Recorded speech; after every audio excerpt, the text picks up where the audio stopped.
আমি মানে গৈ আছিলোঁ মানে গাড়ী চাবৰ কাৰণে নতুন গাড়ী কিনিব পাৰ্টীয়ে যিটো পাৰ্টীলৈ গৈ আছিলোঁ আৰু গাড়ীখন চাই পেলাই আপোনাৰ ৰিটাৰ্ণ যেতিয়া হ'ম তেতিয়া মানে তেওঁলোকৰ গাড়ীটো বেয়া হৈ গ'ল।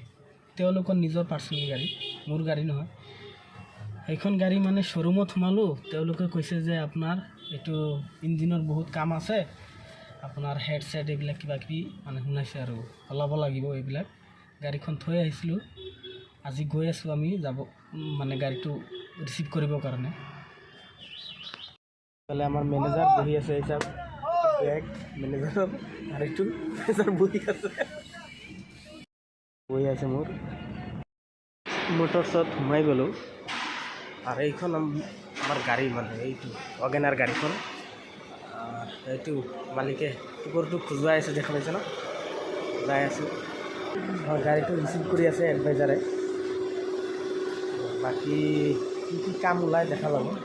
আৰ এইফালে আমাৰ মেনেজাৰ আহি আছে, মেনেজাৰ চাওক খোজকাঢ়ি আহি আছে দৌৰি দৌৰি।